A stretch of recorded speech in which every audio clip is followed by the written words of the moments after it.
Buenas tardes, muchas gracias por estar con nosotros de nuevo en su programa de la salud, Dr. Bordenave y su salud. Hoy tenemos un programa muy especial, un tema que es muy común en la actualidad, que es sobre los trastornos del sueño, todo lo que tiene que ver con esas dificultades de insomnia, las personas porque no están durmiendo, apnea de sueño. Y para que nos hable sobre todos esos trastornos del sueño, tenemos como invitado hoy al director del Miami Sleep Disorder Center, el doctor Alejandro Chediak, que es un especialista de neumología, pulmones, pero también de medicina del sueño. Así que muchísimas gracias por estar con nosotros, doctor Chediak, en el programa. Un placer estar aquí contigo, doctor. Primero que nada, quisiera que usted explicara a los televidentes qué cosa es las enfermedades del sueño, en qué consiste. Bueno, enfermedades del sueño hay más de 90, entonces sería un tema largo.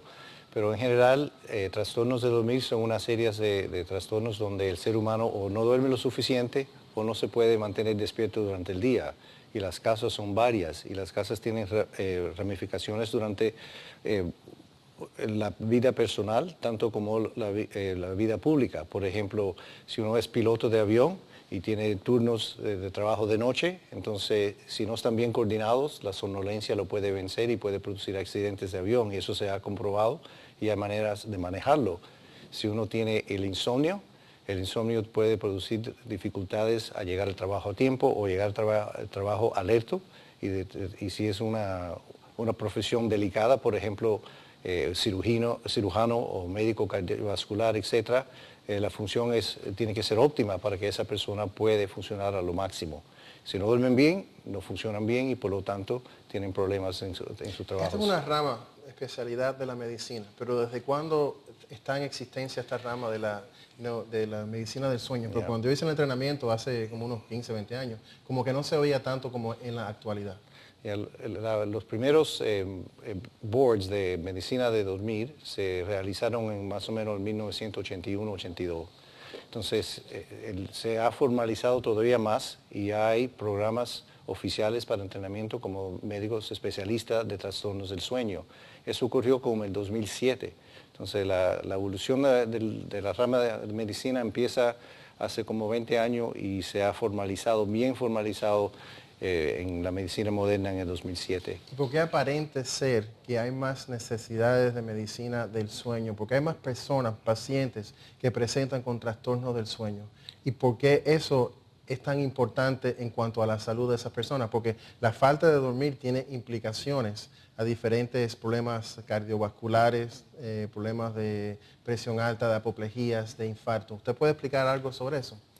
Bueno, la falta de dormir sin tener trastornos del sueño tiene consecuencias. Por ejemplo, una persona que no tiene las horas suficientes para dormir porque tiene 2 trabajos, esa persona tiene somnolencia excesiva, puede tener accidentes debido a la falta de estar alerto.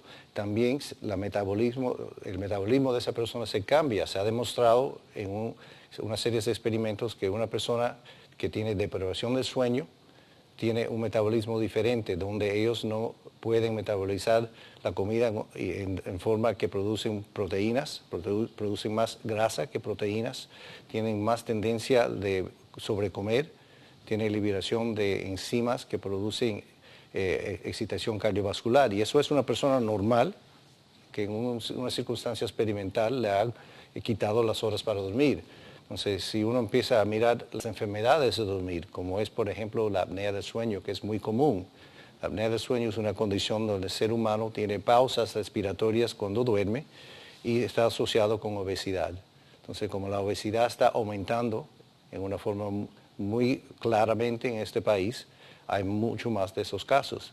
Por lo tanto, se ve más de ellos viéndose con los médicos, y los médicos los refieren y nosotros lo diagnosticamos. Entonces no es tanto que los problemas han aumentado necesariamente, sino que hay más conocimiento en la comunidad médica sobre estos problemas, hay más conocimiento en general, en el país en general, en salud pública también, y también hay un poco más de algunas de las enfermedades como es la apnea del sueño, porque la obesidad es la causa principal y la obesidad está aumentando en su prevalencia. ¿Existe algún tiempo mínimo que la persona debería dormir o eso varía individualizado? Cada persona es diferente, tiene sus requisitos diferentes. Hay un poco de variabilidad. pero lo que se ha comprobado con certeza es que si una persona tiene más de 16 horas consecutivas despierto, ya esa persona no funciona igual. Entonces, lo que se hace, no es que necesariamente necesita 8 horas consecutivas para dormir, pero si tiene 16 horas consecutivas despierto, ya se ve que hay disfunción y y que esa persona debe haber dormido algo. Y por lo tanto, si le resta 24 horas, 16 horas, te quedan 8. ¿Y ayuda que una persona tome una siesta o no en cuanto al proceso fisiológico de esa persona? Porque yo tengo entendido que, como usted bien dijo, que si la persona trabaja más de 16 horas o no duermen cierta cantidad, la insomnia, la apnea de sueño, aumenta los niveles de inflamación a nivel del cuerpo. Y esa inflamación es la que contribuye en muchos casos a enfermedades cardiovasculares. Bueno, la siesta es algo natural. Nosotros tenemos en el mediodía vamos a decir, una reducción en la función neurológica que nos mantiene despierto y eso es común en todos nosotros. Es que nuestra sociedad de 24/7 no nos permite tomar siestas, pero es algo que es natural en todos nosotros. Entonces, si uno tiene o un trabajo o unas circunstancias que no permite dormir las 8 horas o no permite el tiempo para dormir de noche, una siesta le viene bien. Eso se ha realizado y se está usando mucho en el entrenamiento de los médicos. Entonces ya los médicos no se pueden mantener despiertos por más de 16 horas cuando están entrenando como internos residentes. Y si tienen periodos largos en el hospital, le permiten 3 o 4 horas separadas, dedicadas para que ellos puedan dormir, para que se mantengan a una función alta. Así ellos pueden aprender y también funcionar en una forma que hay menos errores. ¿Usted puede explicar bien rapidito para que lo entiendan los televidentes cómo funciona el sueño? Hay diferentes etapas del sueño. ¿Cuál es el que estimula naturalmente a que nosotros nos dé sueño? ¿Tiene que ver algo con la melatonina a nivel del cerebro que estimula a que el organismo empiece ya a disminuir su función y que nos dé sueño? Bueno, hay 3 factores que determinan cuando una persona va a dormir y si va a dormir largo y bien. Una es en el estado de comportamiento de la persona en ese momento. Entonces, si uno está con miedo o está con hambre, entonces ya no van a dormir bien. El hambre también es un estímulo. El hambre también es un estímulo.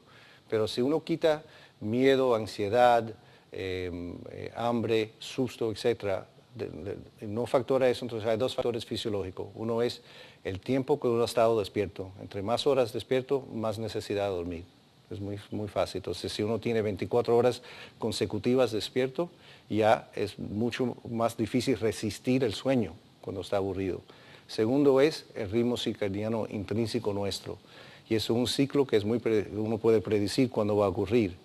Y ese ciclo se gobierna por la luz y la falta de luz. Entonces, cuando hay luz, la primera cosa en la mañana, eso produce una señal. Esa señal le dice al cerebro que empieza el próximo ciclo.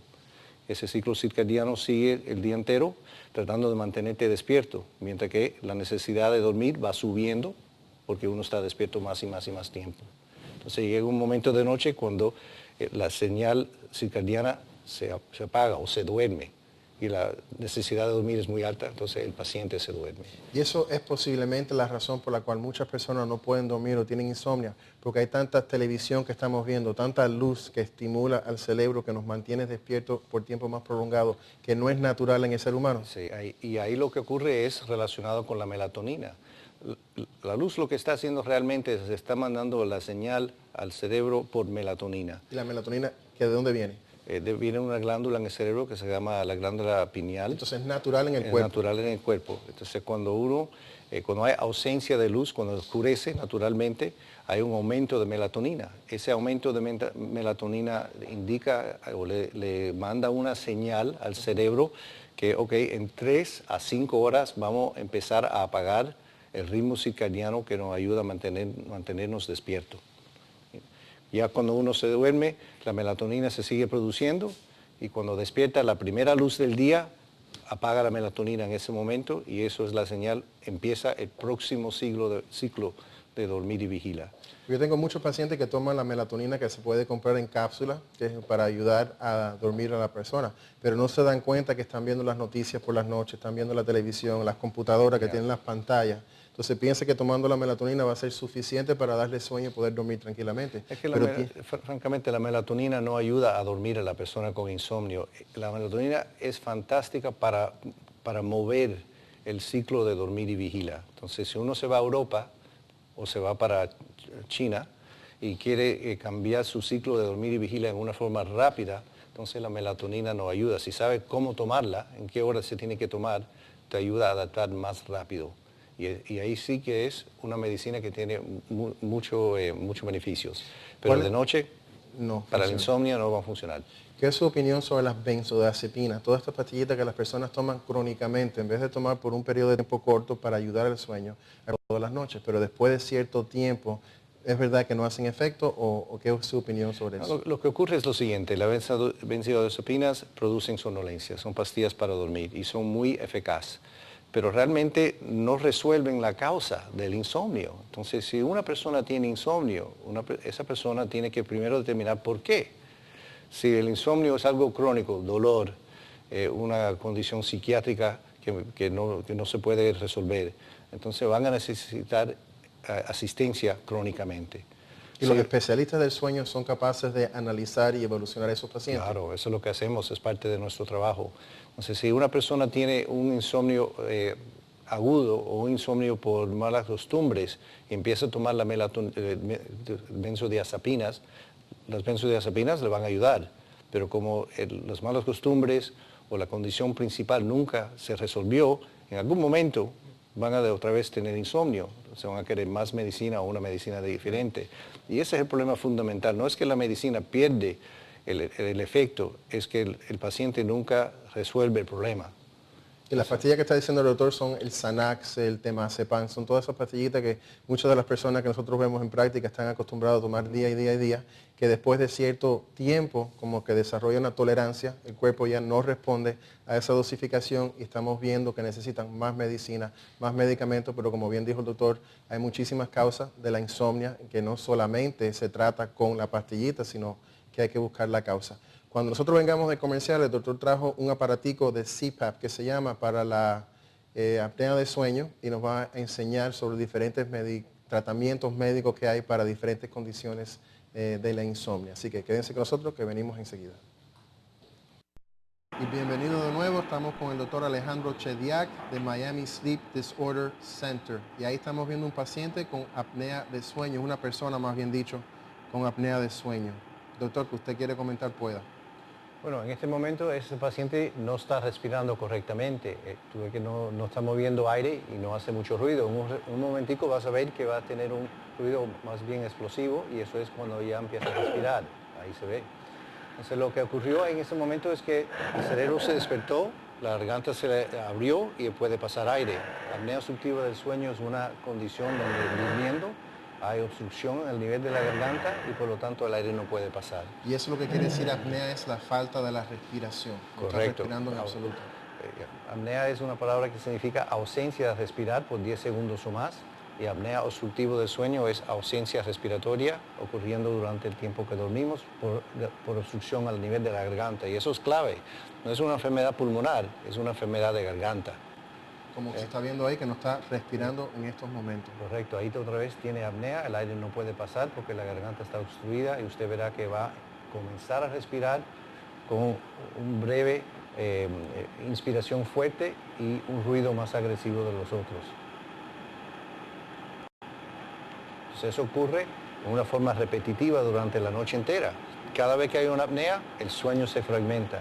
O sea, la persona con apnea del sueño puede tener un episodio de apnea cada minuto o más y por lo tanto el sueño se está fragmentando cada minuto. Es impresionante lo que tiene esta persona. Da miedo, la verdad.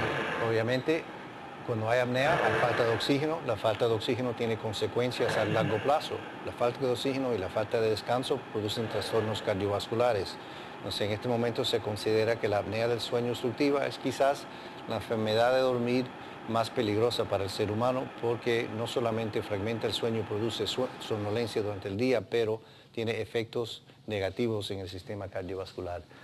Pues aquí lo que estamos viendo es un diagrama de la boca en una persona acostado y se ve el paladar blando y la lengua y el espacio donde el aire tiene que pasar está marcado por la Y esa flecha. masa grande roja es la lengua, la parte de atrás de la lengua, correcto. que ahí está tupiendo. Y eso es lo que está ocurriendo en apnea del sueño obstructivo. Que Es la lengua. La lengua y el paladar blando se empiezan a cerrar. Ahí lo que usted ve es el paladar blando moviéndose. Eso es lo que ocurre cuando roncas.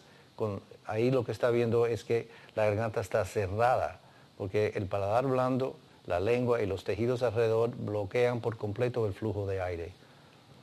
Entonces, al despertar, la lengua se mueve para adelante, el paladar blando se mueve y la persona respira correctamente. Y eso es un episodio de apnea del sueño obstructivo. Muy interesante.